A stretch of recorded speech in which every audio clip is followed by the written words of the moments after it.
Hi guys, this is Adam with Adrenaline Cycles coming at you with a quick video here on some springtime maintenance stuff you might want to do before the weather actually breaks and catches you unprepared to hit the trails and things like that.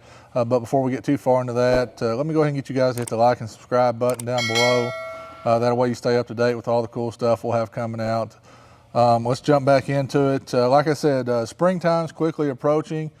February's half over now. We're having some warmer days here in Kentucky where we're at, but right now it's a little cold out. But we've had some, 45, 55 degree weekends here, and it's getting people out and stirring a little bit. And as evident for us here, the shop service department's getting a little more traffic, and everybody's trying to get ready. So I want to go down the list here and talk about some things that I do on my personal rig. Like I said, with a bunch of stuff coming in the shop, I, at my house, started looking over my buggy and taking things in consideration, a bolt check, belts, things like that. So we'll go down the list on how to get your ride prepared for the spring at your house so you have the best opportunity to hit the trails and not have any issues while you're out riding. The first thing is fluid changes. So what I'm talking about there is your oil and filter, and then your transmission and your front diff.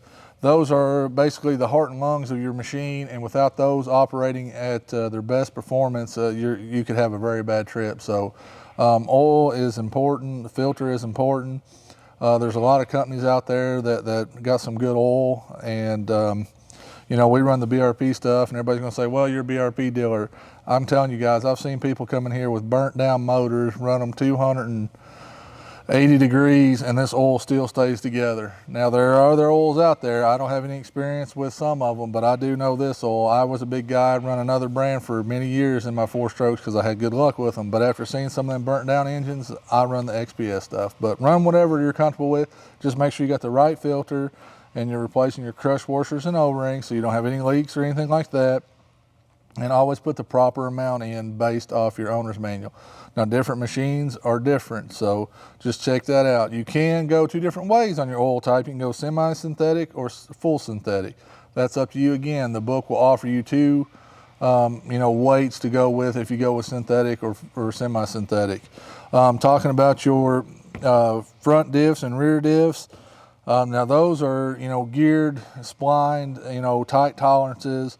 And again, you got to have a good oil in there. I think it's 75-140 and 75-90 are the two weights for the X3. 75-90 goes in the front diff, 75-140 goes in the rear on an X3. And what you'll have to look again in your owner's manual to specify exactly what you need for your model if it's not an X3. Just X3 is easy for me because I got one and go down the line, and they're really popular for us.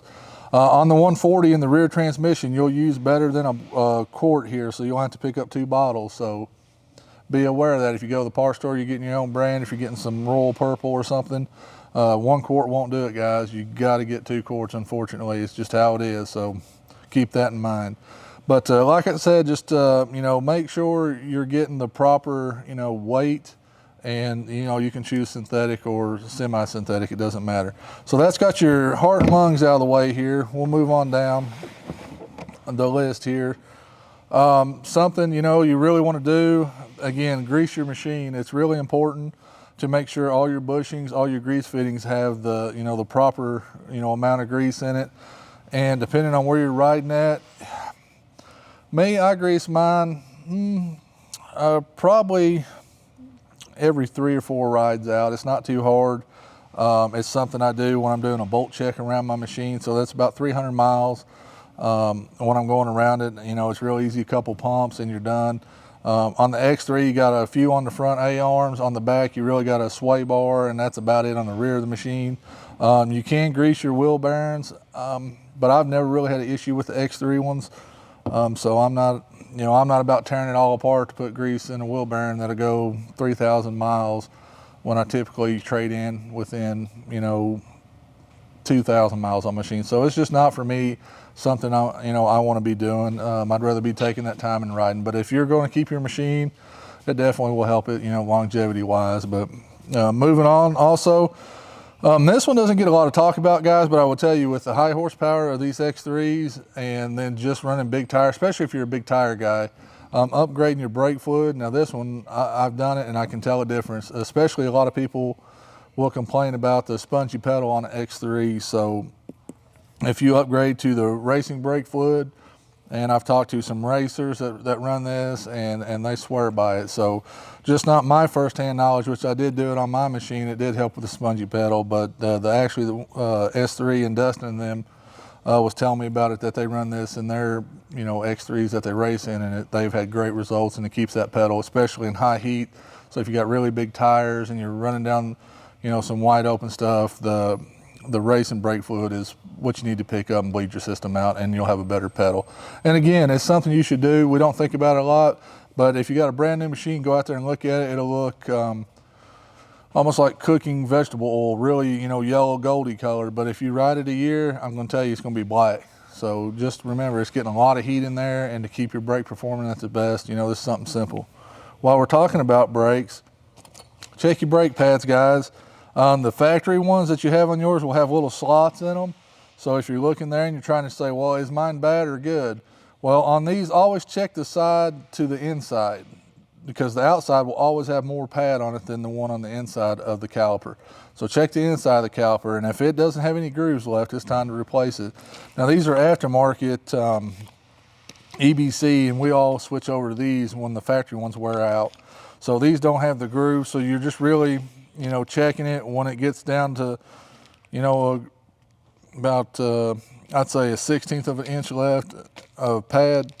It's time to upgrade. And these are really a better, value. They tend to last a little longer than the factory one.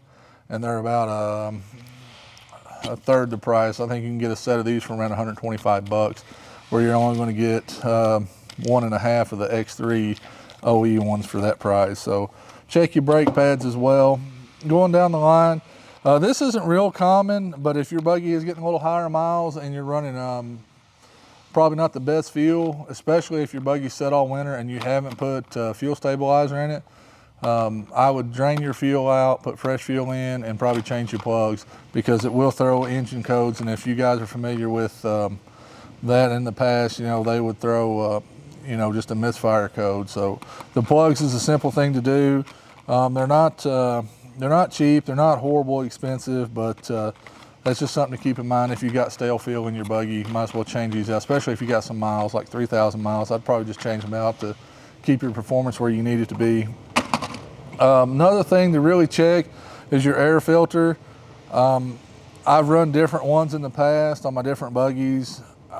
I mean, the last 2 X3s I've had, I've just run the factory one, and it does really good. They're around 35 bucks. They're not too bad. We'll have links for all this down below. But for your everyday rider, I mean, even in dusty conditions, man, even the race teams run the factory OE filter, because it just works. I mean, they're beating it to death for 150 mile, 200 mile, whatever the race they're in, and they don't have any engine failures. And I've run this and never had an issue. I'll replace mine about 1,000 miles. I mean, for me, and they'll all get that little oil stream on it, guys. Don't freak out. Every X3 out there will have that little strip of oil on the bottom of them.